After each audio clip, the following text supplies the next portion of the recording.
ഒരു പാർട്ടിയിലെ നേതാവിനെ തെരഞ്ഞെടുക്കുന്നതിന് ഒരു പ്രക്രിയയുണ്ട്, ഒരു പ്രോസസ്സുണ്ട്. ആ പ്രോസസ്സ് നടന്നുകൊണ്ടിരിക്കുകയാണ്. ആദ്യം നമ്മുടെ പാർലമെന്ററി പാർട്ടി അംഗങ്ങളുമായിട്ട് നടത്തേണ്ട ഹൈക്കമാൻഡ് നടത്തിയ ചർച്ചയായിരുന്നു. നിരീക്ഷകർ അത് നടത്തി. അതിന് പിറ്റേ ദിവസം ഡൽഹിയിൽ അത് റിപ്പോർട്ട് ചെയ്തു.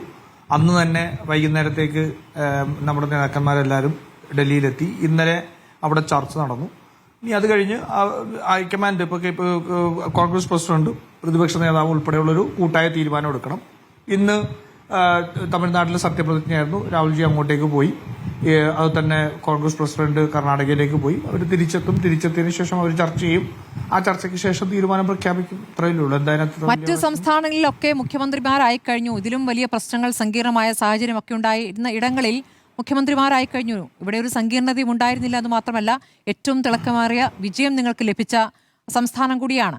അപ്പോൾ ഇതിനെ ഒരു സ്വാഭാവികമായ വൈകൽ എന്ന് മാത്രം അങ്ങ് വിശേഷിപ്പിക്കുമ്പോൾ അത് ഘടകകക്ഷികൾക്കും അങ്ങനെ ബോധ്യപ്പെട്ടിട്ടില്ല എന്ന കാര്യം വ്യക്തമാണല്ലോ. അണികൾക്ക് ബോധ്യമായിട്ടില്ല എന്ന കാര്യം വ്യക്തമാണല്ലോ. അപ്പോൾ ഇനിയും എത്ര കാത്തിരിക്കണമെന്ന് പറയാൻ പറ്റുമോ? അതും പറയാനാവുന്നില്ല. അല്ല, ഇത് ഓട്ടമത്സരമൊന്നും അല്ലല്ലോ. ഒരു സംസ്ഥാനത്തിന്റെ പ്രത്യേക സാഹചര്യങ്ങൾ അനുസരിച്ച് കൂടുതൽ കൺസൾട്ടേഷൻസ് വേണമെങ്കിൽ ആ കൺസൾട്ടേഷൻസ് നടക്കണം. അങ്ങനെ ഏതെങ്കിലും ഒരാൾ അങ്ങോട്ടേക്ക് പ്രഖ്യാപിച്ചു കഴിഞ്ഞാൽ അപ്പൊ തന്നെ ഇതല്ലല്ലോ. ഇതിനകത്തുള്ള സ്വാഭാവികമായിട്ട് ഒന്നിലധികം പേര് മുഖ്യമന്ത്രി ആവുന്നതിന് വേണ്ടിയിട്ടുണ്ട്.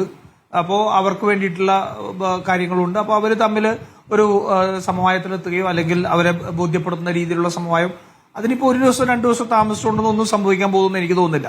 2021 മുഖ്യമന്ത്രി പിണറായി വിജയൻ തെരഞ്ഞെടുപ്പ് റിസൾട്ട് വന്നതിന് ശേഷം 18 ദിവസം കഴിഞ്ഞല്ലേ മുഖ്യമന്ത്രി രണ്ടാമത് സത്യപ്രതിജ്ഞത്. 18 ദിവസം കേരളം കാത്തിരുന്നിട്ടുണ്ട്. ഒരു അവ്യക്തത ഉണ്ടായിരുന്നില്ല. പിണറായി വിജയനാണ് മത്സരിച്ചിരുന്നത്, അദ്ദേഹമായിരിക്കും മുഖ്യമന്ത്രി എന്നുള്ളത് എല്ലാവർക്കും അറിയാമായിരുന്നു. എന്നിട്ടും 18 ദിവസം കഴിഞ്ഞിട്ടല്ലേ 2021 മുഖ്യമന്ത്രി സത്യപ്രതിജ്ഞ. അങ്ങനെയൊന്നുമല്ല. ഇതൊക്കെ ഓരോ സമയത്ത് അല്ല, അറിയാമായിരുന്നിട്ട് കൂടി എന്തുകൊണ്ട് ചെയ്തില്ല? അപ്പൊ പിന്നെ അങ്ങനെയാണെങ്കിൽ ഞങ്ങൾ അറിയാത്തത് കൊണ്ടാണ് ഇപ്പൊ ജനവിധി അട്ടിമറിക്കുന്ന ആരോപണം ഉന്നയിക്കുന്നത്. ഞങ്ങൾ അറിയാത്തത് കൊണ്ടാണല്ലോ. ആരാണെന്ന് അറിഞ്ഞുകൊണ്ട് ജനവിധി അട്ടിമറിച്ചു എന്ന് അങ്ങനെയാണെങ്കിൽ പറഞ്ഞുകൂടെ? അല്ലെങ്കിൽ ജനവിധിക്ക് പുല്ലുവില കൽപ്പിച്ചില്ല എന്ന് പറഞ്ഞുകൂടെ പിണറായി വിജയനെ കുറിച്ച്? അതൊന്നുമല്ല. നമ്മൾ ഓരോ സംസ്ഥാനത്തും തെരഞ്ഞെടുപ്പ് ഉണ്ടാവുമ്പോൾ അവിടുത്തെ രാഷ്ട്രീയ സാഹചര്യങ്ങൾ അനുസരിച്ച് അവിടെ കൺസൾട്ടേഷൻസ് വേണമെങ്കിൽ ആ കൺസൾട്ടേഷൻസ് സമയമെടുക്കും. എത്രയോ ദിവസങ്ങൾ കഴിച്ചു. ഇപ്പൊ രമേശ് ചെന്നിത്തല തന്നെ പറഞ്ഞ പോലെ 50 ദിവസം കഴിഞ്ഞ് മുഖ്യമന്ത്രിയെ പ്രഖ്യാപിച്ച സംസ്ഥാനങ്ങളില്ലേ?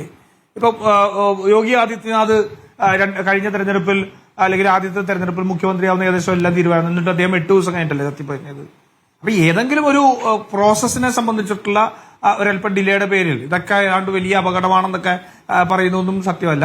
അത് സ്വാഭാവികമായിട്ടും കോൺഗ്രസ് പോലത്തെ ഒരു ജനാധിപത്യ പാർട്ടിക്കകത്ത് UDF പോലെ ഒരു ഘടകകക്ഷി സംവിധാനത്തിൽ നിൽക്കുന്നിടത്ത് അവിടെ മതിയായ കൺസൾട്ടേഷൻസ് വേണ്ടിവരും. ഒരുപക്ഷെ ഇന്നലെ നടന്ന ചർച്ചയിൽ അവർക്ക് കൂടുതൽ ചർച്ച ചെയ്യാനുണ്ടെന്ന് തോന്നിക്കഴിഞ്ഞാൽ വേണമെങ്കിൽ അതിന് ഉള്ള സമയമെടുക്കും, അതിനുള്ള കാര്യങ്ങൾ ചെയ്യും. അതുകൊണ്ട് അതൊന്നും ഒരു വിഷയമുള്ള സംഭവമല്ല. ശരി, അങ്ങേക്ക് പറയാൻ പറ്റുമോ എന്ന് എനിക്കറിയില്ല. പക്ഷേ ഇപ്പോൾ ദേശീയ മാധ്യമമായ ന്യൂസ് 18 റിപ്പോർട്ട് ചെയ്യുന്ന പ്രകാരം ഇപ്പോൾ VD സതീശിനൊപ്പം 32 എന്ന അക്കം ഉണ്ട് എന്നുള്ള ഒരു വിവരം പുറത്തു വരികയാണ്. KC വേണുഗോപാലിനത് 22 ആണെന്നും രമേശ് ചെന്നിത്തലയ്ക്ക് 6 പിന്തുണ എന്നുമുള്ള കണക്കുകൾ പുറത്തേക്ക് വരികയാണ്. അപ്പോൾ VD സതീശിന് വേണ്ടി MLA മാർ കൂടുതലുണ്ട് എന്ന കണക്കിലേക്ക് എത്തുമ്പോൾ അതിന്മേലാണ് ഈ കൂടിയാലോചന വൈകുന്നത് എന്നനുമാനിച്ചാൽ തെറ്റുണ്ടോ? എനിക്കറിയില്ല. നിങ്ങൾ പറഞ്ഞ 45-നെ സംബന്ധിച്ചും അറിയില്ല, 32-നെ സംബന്ധിച്ചും അറിയില്ല. 2021 എത്ര വോട്ടാണ് 2 പേർക്ക് കിട്ടിയതെന്നുള്ളതിനെ സംബന്ധിച്ച് ഇന്നും നിങ്ങൾക്ക് വ്യക്തതയില്ലല്ലോ. അപ്പൊ പല ഘട്ടങ്ങളിൽ പല വാർത്ത, ഇപ്പൊ നിങ്ങൾ മിനിഞ്ഞാന്നുണ്ടാക്കിയ റിപ്പോർട്ടർ മാത്രമല്ല, എല്ലാം ഉണ്ടാക്കിയിരുന്ന കണക്ക് മറ്റൊന്നായിരുന്നു. അതിന്റെ പേരിലായിരുന്നു തർക്കം നടന്നിരുന്നത്. ഇപ്പൊ ഇന്ന് പറയുന്നു അതെല്ലാം മറ്റൊരു കണക്കാണെന്നുള്ളത്. അപ്പൊ അവ്യക്തതകൾ ഉണ്ടാക്കാതിരിക്കാൻ നമ്മൾ ശ്രദ്ധിക്കുക എന്നുള്ളതും അവരുടെ കയ്യിലുള്ള ഡാറ്റ വെച്ചുകൊണ്ട് അവരൊരു ബ്രോഡർ കൺസൾട്ടേഷനിൽ അവരൊരു തീരുമാനം എടുക്കാനായിട്ടുള്ള ഒരു സമയം കൊടുക്കുക എന്നുള്ളതാണല്ലോ അതിനകത്ത് നീതി. ഇപ്പൊ നാളെ ചിലപ്പോൾ ഇതിനപ്പുറം മറ്റൊരു കണക്ക് വന്നാൽ നമ്മൾ പിന്നെ അതിന്റെ സാഹചര്യം പറയേണ്ടി വരില്ലേ? പുറത്തേക്ക് ഒരു പേരിന്റെ അടുത്ത ഭാഗത്ത് ബ്ലാങ്ക് ഇട്ട് അവ്യക്തത ആരാണ് ആദ്യം ഉണ്ടാക്കിയത്? അല്ല, അതൊക്കെ ഞാൻ പറഞ്ഞല്ലോ. അതൊക്കെ അതിനകത്ത് ഉണ്ടായിരുന്ന ഒരു എന്താ പറയാ, ഒരു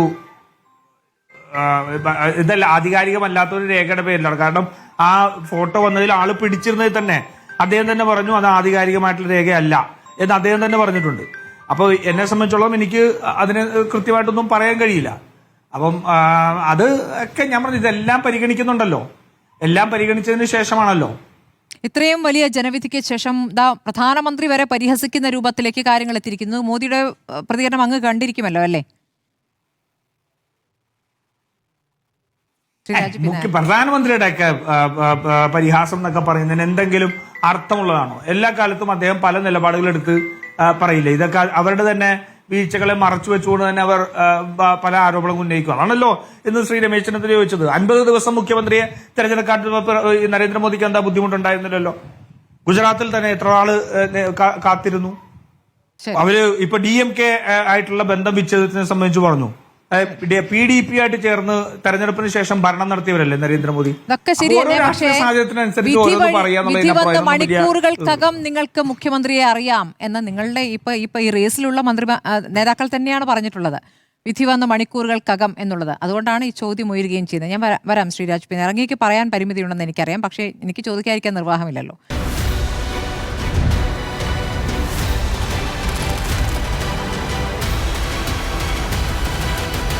Debate with Smriti Parathikkad.